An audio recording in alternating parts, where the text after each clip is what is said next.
Welcome to joyful learning with Riaz. আজকে যে বিষয়টা নিয়ে আমরা আলোচনা করছি সেটা হচ্ছে টেন্স। তো এই টেন্স এটাকে আমি বলছি যে ব্যাকবোন অফ ইংলিশ, মানে ইংরেজির মেরুদণ্ড। কেন বলছি? কারণ যদি কেউ টেন্স না জেনে ইংরেজিটাকে পুরোটা বুঝতে চায় এবং নিজে থেকে লিখতে চায় তাহলে সে পারবে না। টেন্স জেনে যদি বাকিগুলো অল্প জানা থাকে তাহলেও সে লিখতে পারবে, কিন্তু টেন্স ছাড়া কেউ ইংরেজি লিখতে পারবে না। তো সেই জন্য টেন্সটা খুব গুরুত্বপূর্ণ। ইংরেজির ৮০% অংশ জুড়েই আছে টেন্স। তো এই টেন্স এটাকে বলা হচ্ছে ক্রিয়ার কাল, অর্থাৎ একটা কাজ কোন সময়ে হচ্ছে সেই অনুযায়ী বাক্যের গঠন কেমন হবে সেটা বলে দেবে টেন্স। তাহলে বোঝা গেল একটা কাজ কোন সময় হচ্ছে সেই অনুযায়ী বাক্যের গঠন কেমন হবে সেটা টেন্স বলে দেবে। এবারে এই টেন্স কে প্রথমে বলি, এই টেন্স হলো ভার্বের একটি অংশ। ভার্ব ক্রিয়াপদ, সেটার একটি অংশ হলো টেন্স। তো এই টেন্স কে তিনটি ভাগে ভাগ করা যায়, প্রধানত প্রেজেন্ট টেন্স, পাস্ট টেন্স এবং ফিউচার টেন্স।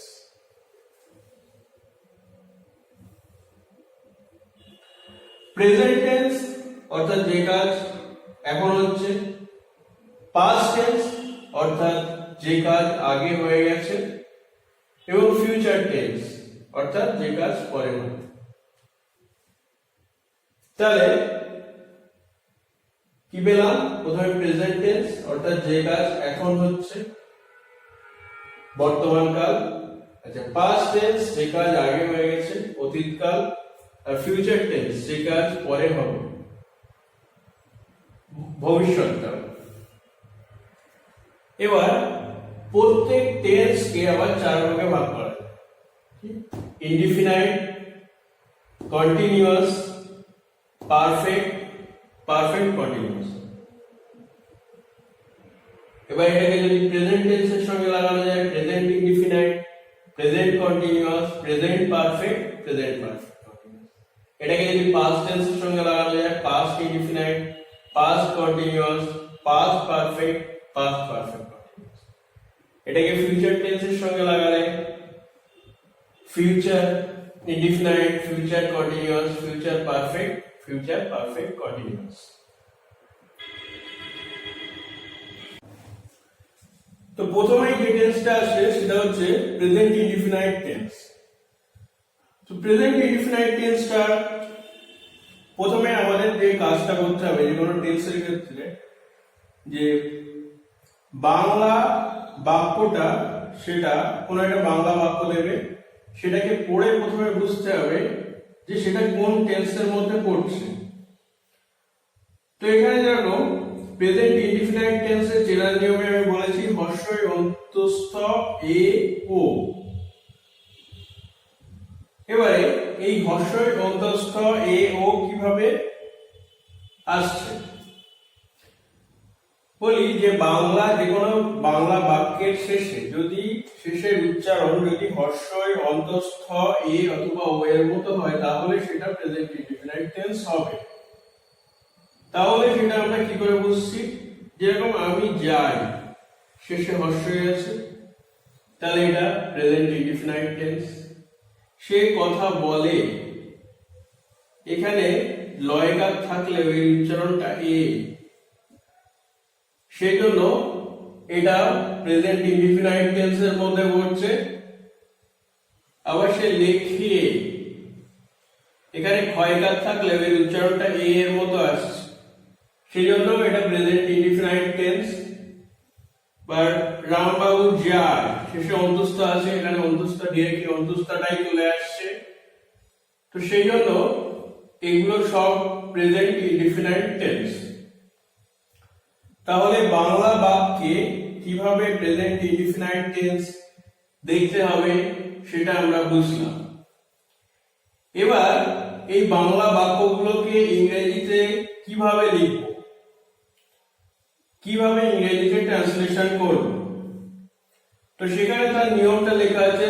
সাবজেক্ট প্রথমে, তারপর ভার্ব, তারপর অবজেক্ট। সাবজেক্ট কি? কর্তা। কর্তা কি? যে কাজটা করে। যেরকম এখানে আমি যাই, তাহলে এখানে আমার দ্বারা কাজটা করা হচ্ছে, সেজন্য আমি কর্তা। আর যাই কাজটা কি হচ্ছে? যাইটা হচ্ছে কাজ, আমি কি করছি? যাই। তাহলে যাইটা এখানে ক্রিয়াপদ, ভার্ব। তাহলে আমি কর্তা, যাই ভার্ব। তো সেই জন্য সেই হিসেবে প্রথম সাবজেক্ট থাকবে কর্তা, তারপরে ভার্ব থাকবে ক্রিয়াপদ, তারপরে অন্যান্য অংশ অবজেক্ট। সেটা থাকতেও পারে, নাও থাকতে পারে। যেরকম এই বাক্যটার মধ্যে আমি যাই, এর মধ্যে কোনো অবজেক্ট নেই। আবার এখানে যদি বলতাম আমি বাজারে যাই, তাহলে সেখানে আবার বাজারটা অবজেক্ট হয়ে যেত। তাহলে এবার এটাকে লেখার নিয়ম বললাম, প্রথম সাবজেক্ট, তারপর ভার্ব, তারপর অবজেক্ট। তো এবারে এখানে একটা নিয়ম আছে যে সাবজেক্ট যদি থার্ড পারসন এবং সিঙ্গুলার নাম্বার হয়, থার্ড পারসন এবং সিঙ্গুলার নাম্বার যদি হয়, তো থার্ড পারসন এবং সিঙ্গুলার নাম্বার জিনিসটা কি? সোজা কথায় বলতে গেলে আই, উই এবং ইউ, এই তিনটে শব্দ ছাড়া, আই, উই এবং ইউ, এই তিনটে শব্দ ছাড়া পৃথিবীতে যা যে শব্দ আছে সব থার্ড পারসন, শুধুমাত্র এই তিনটে। সেই জন্য এর পাশে আমি ক্রস চিহ্ন লাগিয়েছি। কোন কোন? আই, উই এবং ইউ। কেন? কারণ আই এবং উই হচ্ছে ফার্স্ট পারসন আর ইউ হচ্ছে সেকেন্ড পারসন, আর বাকি যা আছে সব থার্ড পারসন। কোন প্লেসের নাম, কোন ব্যক্তির নাম, কোন বস্তুর নাম, it, he, she, they, Ram, Shyam, others, সব কিছু থার্ড পারসন। আচ্ছা, আর সিঙ্গুলার নাম্বার মানে হচ্ছে একটা জিনিসকে বোঝাবে। তাহলে যদি সাবজেক্টটা থার্ড পারসন হয়, মানে আই, উই, ইউ ছাড়া বাকি কোনো শব্দ যদি হয় সাবজেক্টে, এবং সেটা যদি একজনকে বোঝায়, তাহলে ভার্বের শেষে এস অথবা ইএস বসবে। আর যদি এখানে একটা শর্ত পূরণ হয়, হয় থার্ড পারসন হচ্ছে, সিঙ্গুলার নাম্বার হচ্ছে না, অথবা সিঙ্গুলার নাম্বার হচ্ছে, থার্ড পারসন হচ্ছে না, তাহলে দুটো ক্ষেত্রে ভার্বের শেষে এস অথবা ইএস যুক্ত হবে না। এবারে আসি উদাহরণ। তাহলে এগুলোকে আমরা ইংরেজিতে কিভাবে লিখব? তাহলে নিয়ম অনুযায়ী আমি যাই, প্রথমে সাবজেক্ট লিখতে হবে আমি, আই, তারপরে ভার্ব, এখানে ভার্ব আছে গো। এবার এই আইটা কি আই, উই, ইউ এর মধ্যে পড়ছে? হ্যাঁ, আইটা পড়ছে, তাহলে আইটা থার্ড পারসন নয়, সেজন্য আই গোই হবে। এরপরে আসছি সে কথা বলে। এই যে এখানে সে কার সম্পর্কে কথাটা বলা হয়েছে? তার সম্পর্কে সে, সেই জন্য এটা সাবজেক্ট, তাহলে লিখি হি। আচ্ছা, কথা বলা ইংরেজি স্পিক, তাহলে স্পিক লিখছি। এবারে প্রশ্ন হচ্ছে হিটা কি আই, উই এবং ইউ এর মধ্যে আছে? নেই, তাহলে এটা বুঝলাম যে হিটা থার্ড পারসন। এবার এই হিটা কজনকে বোঝাচ্ছে? একজনকে বোঝাচ্ছে, সে, সেই জন্য থার্ড পারসন হচ্ছে, সিঙ্গুলার নাম্বারও হচ্ছে, সেই জন্য ভার্বের শেষে এটা ছিল ভার্ব স্পিক, সেই জন্য স্পিক্স হলো, এস যুক্ত হলো। এবারে তাহারা লেখে, তাহারা লেখে, দে মানে তাহারা, এখানে তাহারা কর্তা, তাহারা ইংরেজি দে, লেখা রাইট, WRIT, আচ্ছা, দে রাইট। এবারে এখানে দেখতে হবে যে এই দেটা কি আই উই ইউ এর মধ্যে আছে, নেই, তাহলে দেটা থার্ড পারসন। কিন্তু দেটা কজনকে বোঝাচ্ছে, অনেকজনকে বোঝাচ্ছে, তাহলে থার্ড পারসন হচ্ছে কিন্তু সিঙ্গুলার নাম্বার হচ্ছে না, সেই জন্য দে রাইটই হবে। একটা শর্ত পূরণ হচ্ছে, একটা শর্ত পূরণ হচ্ছে না, তাহলে সেক্ষেত্রে রাইট হবে। যদি দুটো শর্তই পূরণ হতো তাহলে ভার্বের শেষে এস অথবা ইয়েস হতো, কিন্তু যেহেতু একটা শর্ত পূরণ হচ্ছে সেজন্য দে রাইট হবে, এস হবে না। কেউ রামবাবু যায়, তাহলে রামবাবু যাওয়া ইংরেজি গো, আচ্ছা রামবাবু গো দেই। আচ্ছা রামবাবু কি আই ইউ এর মধ্যে আছে, নেই, তাহলে রামবাবু থার্ড পারসন, রামবাবু কজনকে বোঝাচ্ছে, একজনকে, তাহলে রামবাবু গোজ।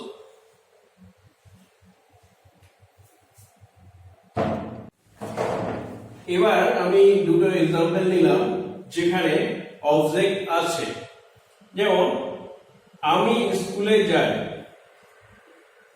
তো এখানে প্রথম সাবজেক্ট কি ছিল, আমি, কারণ আমার দ্বারা এই কাজটা করা হচ্ছে, তাহলে আই, তারপরে ভার্ব হচ্ছে যাওয়া, গো স্কুলে, তাহলে এখানে স্কুল লিখলাম।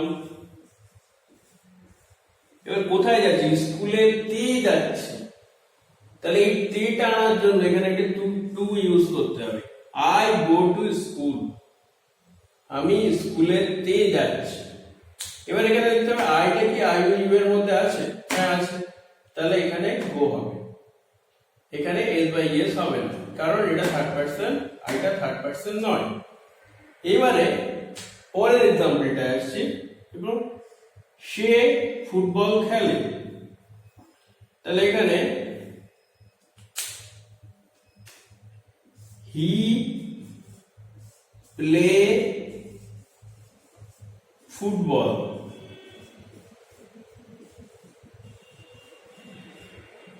তাহলে এখানে সে ফুটবল খেলে, হি প্লে ফুটবল, তাহলে এখানে হিটা কি আই ইউ এর মধ্যে আছে, নেই, তাহলে হি কর্তা, সেই জন্য হি প্রথমে বসেছে। আচ্ছা ক্রিয়াপদ কোনটা, প্লে, কাজ করা, সেই জন্য কর্তা, তারপর ক্রিয়াপদ। আচ্ছা ফুটবল, এটা হচ্ছে অবজেক্ট, সাবজেক্ট কার দ্বারা কাজটা করা হচ্ছে, তার দ্বারা, সেই জন্য সে, সাবজেক্ট হি, খেলা করা, কাজ করা বোঝাচ্ছে, ফুটবল, এই হ্যাঁ প্লে, কাজ করছে, সেই জন্য এটা ভার্ব, এবং ফুটবল এটা হচ্ছে অবজেক্ট। এবার এই হিটা কি আই ইউ এর মধ্যে আছে, নেই, সেই জন্য হিটা থার্ড পারসন, হিটা কজনকে বোঝাচ্ছে, একজনকে, সেই জন্য প্লে না হয়ে প্লেস হবে।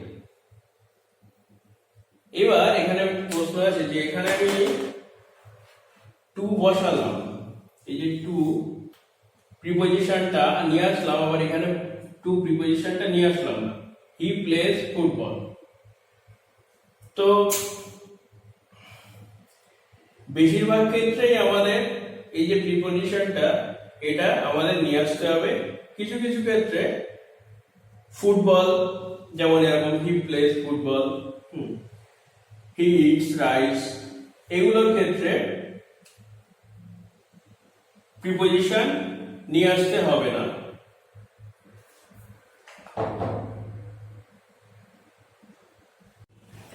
তো বেশিরভাগ ক্ষেত্রে প্রিপজিশনটা নিয়ে আসতে হবে, খুব অল্প ক্ষেত্রে মোটামুটি এটা ধরা যেতে পারে যে 70% ক্ষেত্রে প্রিপোজিশন ইউজ করতে হবে এবং 30% ক্ষেত্রে প্রিপোজিশন আসে না। এটা কেন আসে কেন আসে না তার একটা নিয়ম আছে, সেটা পরের কোনো একটা ভিডিওতে আলোচনা করবো এই বিষয়ে।